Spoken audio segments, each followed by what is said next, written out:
Mais le MRC est, entre 2018 et 2025, encore plus fort qu'avant. Parce que les Camerounais, non pas seulement les militants du MRC, mais les Camerounais ont compris que c'est une décision importante qui a relevé le niveau de conscience politique du Cameroun. Et aujourd'hui, ils sont beaucoup plus prêts en 2025 qu'en 2018. Alors, on dit d'ailleurs que c'était une décision qui a permis... incontestable aujourd'hui dans l'opinion publique. Et j'ai aimé l'analyse d'un sociologue ou d'un intellectuel sur un plateau, ça se partage sur Facebook, et qui a dit: mais ce monsieur Maurice Kamto doit être un génie. Comment est-ce qu'il a boycotté les élections municipales et législatives en 2020? Mais entre 2020 et 2025, il réussit à tenir en haleine la société politique camerounaise. On ne parle que du MRC depuis 2020. Et ceux qui pleurent le boycott, je suis assis devant vous, ceux qui pleurent le boycott, c'est le RDPC. On est content de cette action politique. Mais tous les jours, c'est eux qui pleurent du boycott. On est très heureux de ce qu'on a fait, parce qu'on a permis aux Camerounais de voir le niveau de fraude électorale dans ce pays. Ils avaient décidé du niveau de mairie qui donnerait au MRC. Ils avaient déjà décidé de qui viendrait être député au MRC et qui retournerait après. Mais la chandelle qu'on leur a donnée par le boycott, c'est de n'avoir pas participé. Merci. Mais bien sûr. Ce qu'il faut remarquer quand on voit la particularité de la région du Sud, c'est dit dans la lettre. C'est une lettre qui est adressée aux populations du Sud. Et c'est une population qui subit également les mêmes revers du sous-développement que nous avons dans toutes les autres régions du pays. Cette lettre a quelque chose de salutaire. Parce que vous voyez, dans le changement qui arrive en 2025, il y a beaucoup trop de préjugés. Et il faut féliciter ceux qui ont rédigé cette lettre, parce elle vient, cette lettre-là, un peu comme un appel aux Camerounais à ne pas confondre le régime RDPC qui va débarquer en octobre. Alors vous le dites avec tellement d'assurance. Oui. Est-ce qu'il y a des indicateurs? Bien sûr. Lesquels? On va arriver aux indicateurs, mais laissez-moi élaborer. Tout à fait, on va en parler. C'est-à-dire que ce régime devant être débarqué en 2025, il y a comme dans l'opinion des gens qui confondent la région d'origine du président actuel au régime actuel. C'est-à-dire que certains pensent que le RDPC, c'est les gens du Sud. Et cette lettre vient fort à propos. Vous montrez d'abord qu'il y a des originaires du Sud qui ne sont pas solidaires du RDPC. Et c'est très important pour la paix. Quand mon frère Charles Lisan disait qu'il souhaite qu'il y ait des élections apaisées, on pense que c'est un élément qui vient apaiser les prochaines élections. Si M. Paul Biya est battu, parce qu'il sera battu en octobre, n'allez pas croire que c'est les populations du Sud qui étaient les seuls soutiens de M. Paul Biya. Non. Le RDPC est fait de militants qui sont originaires de l'ensemble du pays. Ils ne sont pas seulement originaires de la région du Sud. Je suis d'accord qu'il y a eu certains propos que nous avons dénoncés venant de certaines élites originaires du Sud, et certains actes que nous avons vus qui n'étaient pas acceptables dans un régime démocratique comme le nôtre. Voyez-vous, il me semble que c'est le professeur Famdongo, secrétaire à la communication du RDPC, qui avait lancé cette boutarde à une certaine époque. La région du Sud est le socle granitique du RDPC. Et donc, il a mis dans la conscience collective des Camerounais que s'il y avait un dernier bastion à tomber, à faire tomber, pour faire tomber le RDPC, c'était la région d'origine du chef de l'État. C'est pas une très belle allusion. Nous avons avec le docteur Oko qui est signataire de cette lettre-là. Apollinaire, le grand Oko. Oui, qui est l'un des signataires. Il est membre du directoire, secrétaire national aux questions de la santé au MRC. Nous avons eu une mission il y a quelques années dans la région du Sud. On allait tenir un meeting de ce côté-là. Et nous avons été empêchés d'entrer dans la ville par des jeunes badauds que les élites du coin avaient montés pour dire on ne veut pas du MRC dans notre région. J'étais témoin oculaire, j'étais scandalisé. Parce qu'on n'a pas vu dans ce pays une région où on a empêché les Camerounais de se balader. Même si aujourd'hui on constate que le régime en place frileux adopte des comportements proches pratiquement de l'apartheid. 2 fois déjà, M. Maurice Kamto a été empêché de parler à des Camerounais à Douala. La dernière fois, c'était vous avez couvert tout cet événement où il n'a pas pu parler à ses militants au siège du parti à Deido. Beaucoup avancé l'argument selon lequel cela frisait une manifestation publique alors qu'il n'y a pas eu une déclaration de manifestation publique. Ça, c'est l'argument qu'ont avancé beaucoup d'experts. M. Maurice Kamto avait bien annoncé qu'il avait une réunion avec le directoire régional de son parti à Douala. Mais écoutez, les libertés fondamentales font que c'est l'État qui est garant de la sécurité qui doit préserver ce cadre-là pour que nous puissions échanger avec notre président. C'est pas à nous de faire la sécurité. Si M. Maurice Kamto était un Camerounais extrêmement aimé aujourd'hui, est-ce de sa faute? C'est donc le régime en place qui doit le protéger et pas l'inverse. Donc on ne devrait pas mettre un bémol sur les libertés, sur les droits fondamentaux d'un homme politique parce qu'il est populaire, parce qu'il est aimé des populations. Non.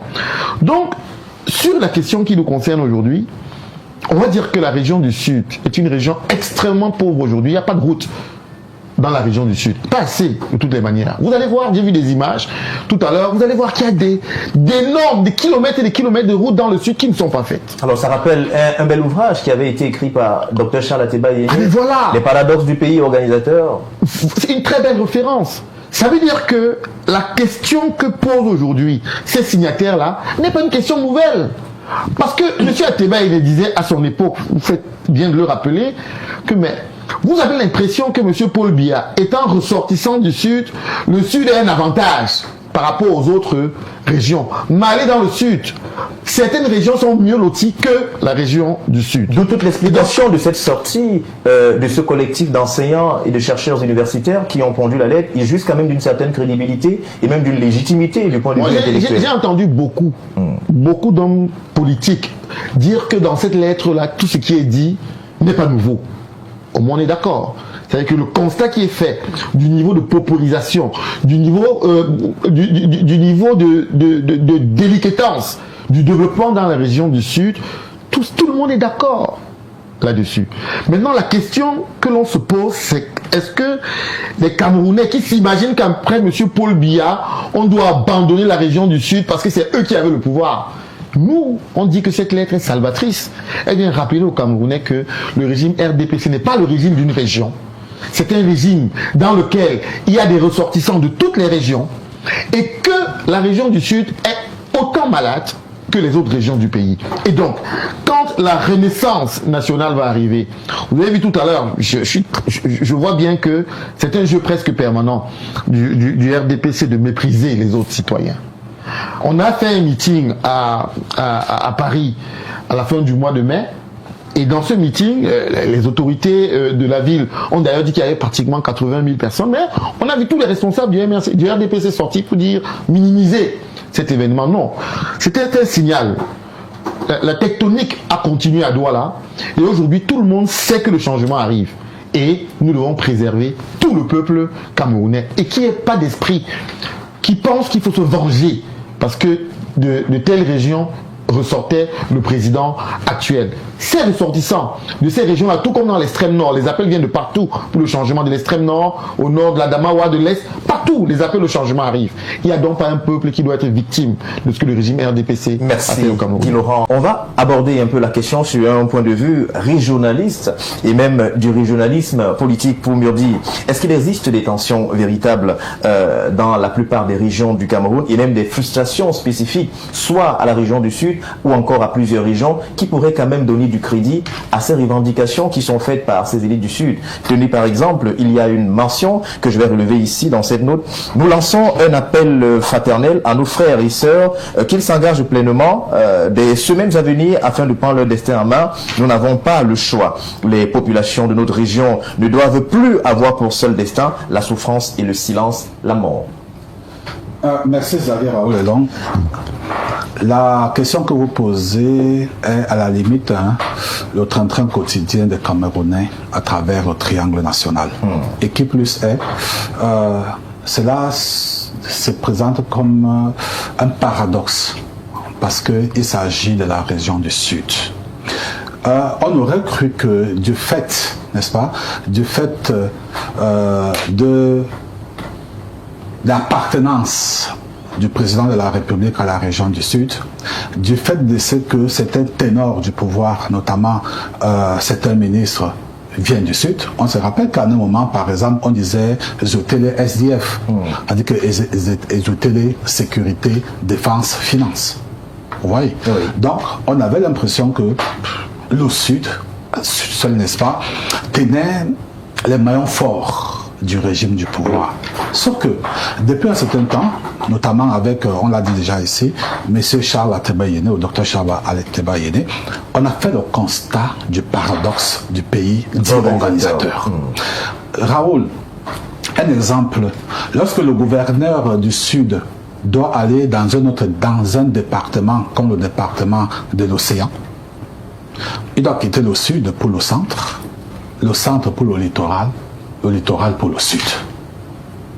C'est-à-dire que Ebolova, Yaoundé, Edea, Kribi. Parce qu'il n'est pas capable d'emprunter la route Ebolova à comme de Kribi. Longue pratiquement de 80 km. Voilà un exemple. Lorsque vous prenez l'axe lourd, Yaoundé et Ebolova, pour moi, c'est une corde, c'est un cordon. Lorsque vous prenez l'embranchement qui mène à Sambelima, plein de trous. Quelqu'un me disait un jour, lorsqu'on faisait ce trajet, que c'est un tombeau blanchi. Vous voyez? Le Sud, sur le plan géographique, devrait être une région extrêmement riche en raison de sa position centrale en Afrique centrale. La région du Sud est à cheval entre trois pays. La Guinée équatoriale, le Gabon, le Congo, Brazzaville. Vous imaginez que la région du Sud pouvait se positionner, ou le marché du Sud, comme par exemple le marché d'Ambatonkom, pouvait se positionner, n'est-ce pas, comme un carrefour d'Afrique centrale.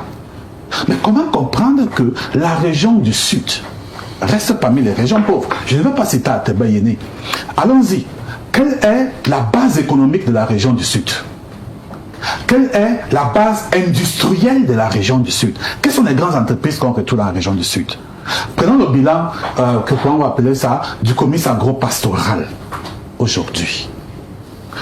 Aujourd'hui, quel est le bilan du comice agro-pastoral pour la région du Sud? Alors, si nous vous posions la question... Où est, par exemple, l'entreprise de montage de tracteurs de Bolova?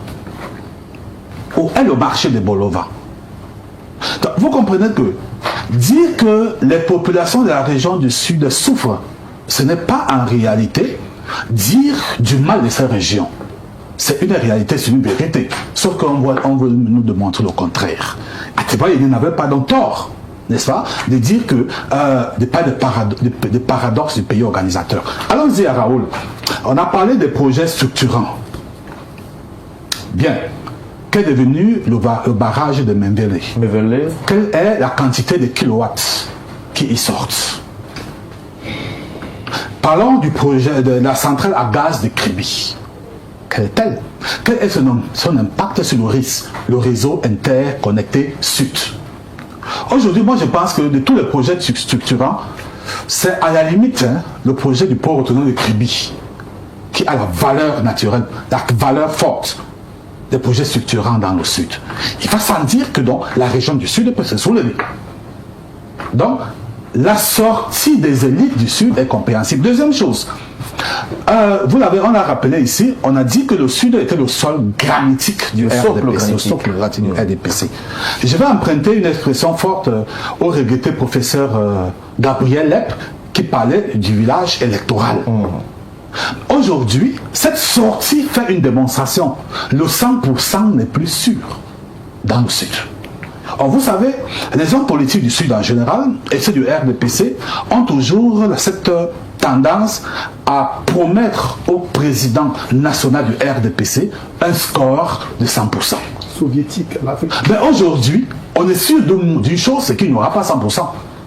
On est sûr que M. Abayono, le docteur Oko et tous les autres ne vont pas voter au RDPC dans son sol granitique.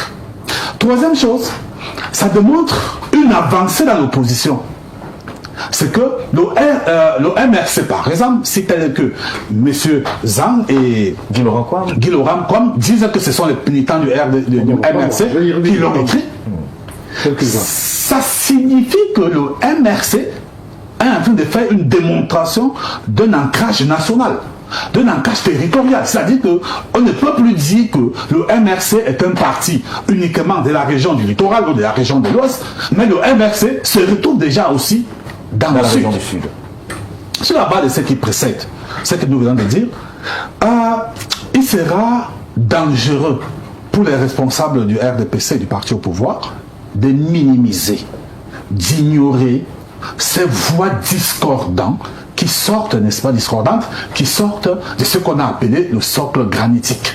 Alors justement, pour rester dans la région du Sud, on sait qu'aujourd'hui même, ce dimanche, du côté de Kribi, il y a un méga meeting qui a été organisé en soutien au président Paul Biya. Beaucoup d'observateurs estiment que c'est une sorte de réponse, notamment des élites du Sud, à cette lettre d'autres élites intellectuelles. Maintenant, cette réponse peut-elle avoir une quelconque influence, à quelque niveau que ce soit? Monsieur Raoul Elon, est-ce que ça peut aider davantage à redynamiser le public ou encore les potentiels électeurs et à terre notamment ce son de cloche, vous l'avez dit, discordant et même peut-être dissonant des militants ou encore des intellectuels qui ont conduit cette lettre? L'avantage, c'est que nous sommes encore octobre et à 3-4 mois d'aujourd'hui. Il va sans dire que les organisations politiques à l'instar du RDPC sont capables de se remettre en question et de développer des stratégies les bonnes. Sautons un peu du sud, allons un peu dans le nord. On a vu par exemple qu'un ministre, certes d'un parti d'opposition, mais proche du pouvoir, n'est-ce pas, est sorti pour dire aux gens, mais attends, ceux qui vous ont fait souffrir pendant 40 ans... Alors vous évoquez là cette sortie du ministre Issa Chiroma Bakari, d'ailleurs qui parlait en Fulfulde, mais dont la traduction a laissé croire qu'il se désolidarisait. Lui également, du RDP, si on posait la question, il y a un avantage, le SNC qui est... Il y a un avantage et un inconvénient. Oui. Pour les stratèges du RDPC, c'est le temps de s'asseoir pour dire, mais attention, ça ne va pas dans la maison. Qu'est-ce qu'on fait pour rassurer, je veux parler comme quelqu'un, rassurer nos militants de la base du Sud? Mais faites pas attention, Dieu donné son bâti souvent quelque chose de très important. Qu'on le veuille ou pas au Cameroun aujourd'hui, le vote est encore majoritairement communautaire. Ou alors régional. Communautaire. Et quand je parle de communauté, je m'appuie sur les traditions. Mais le moment venu, on va secouer la fibre communautaire pour dire aux gens, oui, d'accord, mais mieux vaut le diable, le démon qu'on connaît, que le diable qu'on ne connaît pas. Alors cela revient justement contradictoirement à ce que disait l'évêque de Yagua, mieux le diable que... Déjà, vous allez me permettre certainement de dire une ou deux choses sur les propos parfois populistes. C'est votre droit, c'est votre temps de parole. De M. Charles Élisant. Je le dis pour une ou deux raisons. La première raison, c'est qu'avant 2018, je n'étais pas communicant télé ou radio du MRC. Donc Charles Élisant n'a pas raison de vous dire que j'avais déjà dit ça en 2018. À moins que ce soit un autre Guy Kwam qu'ils ont encore retrouvé, je ne sais pas, comme comment il s'appelle, monsieur Liby Lobert m'a affecté des propos sur Facebook qui n'étaient pas ma personne. Donc je n'étais pas communicant chez militant, mais pas communicant ni radio, ni télé du MRC. Donc Charles doit peut-être parler d'autre chose que de ce que nous avons vécu dans ce pays. Charles Élisant vous parle du Sénégal. Et il vous dit que la mobilisation populaire au Sénégal était une mobilisation de qualité. Donc les gens qui font des trucs vont voter. Mais je voulais aussi que Charles nous dise... Bon, je peux me tromper sur cette affaire, donc apologize. Okay. Je voudrais rappeler à Charles Élisant que au Sénégal, c'est la Cour constitutionnelle qui a empêché que le président qui était en place puisse rempiler, ou bien puisse repousser les élections présidentielles. Donc, c'est un pays où les institutions sont assez fortes. Ce n'est pas le cas au Cameroun. À la différence du Cameroun, où les institutions sont taillées à la mesure d'un nom. Donc si on doit prendre les exemples d'ailleurs, prenons les bonnes pratiques et ramenons-les au Cameroun. Quand Charles Élisant vous dit que dans le Sud, les élections sont toujours gagnées avec des scores soviétiques par le RDPC, je prends un ou deux exemples et c'est des choses qu'on n'aura plus en 2025. Parce que, comme je le dis très souvent, les populations sont en train de s'organiser pour qu'on ne leur vole plus leur voix. Pour qu'on ne vote plus à leur place. Je prends pour exemple le cas du professeur Kouvanda, qui nous a dit qu'en 2018, son père décédé avait voté. Son père décédé, quand il est revenu, il a trouvé que son père décédé avait voté. Mais qui a voté pour son papa? Ce qu'on vous dit, c'est que désormais les populations camerounaises, et je le souhaite, que s'il y a des élections transparentes, crédibles dans ce pays, eh bien oui, si M. Paul Biya gagne, s'il est candidat, M. Kanto le félicitera. Mais les Camerounais voient bien que rien n'est parti pour que les élections soient transparentes dans ce pays. Parce que nous sommes en train d'aller à une compétition électorale où les Camerounais cachent le fichier électoral national.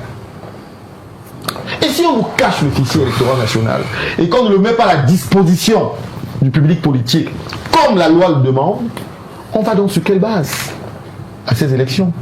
Quand on ne connaît pas ceux qui vont aller à ces élections, on vous dit non, allez compiler le fichier électoral des communes. Non. Et l'ECAM doit nous donner le fichier.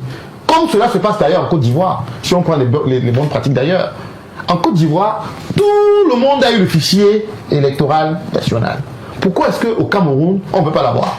C'est la préparation à la fraude électorale. Rien ne justifie cela.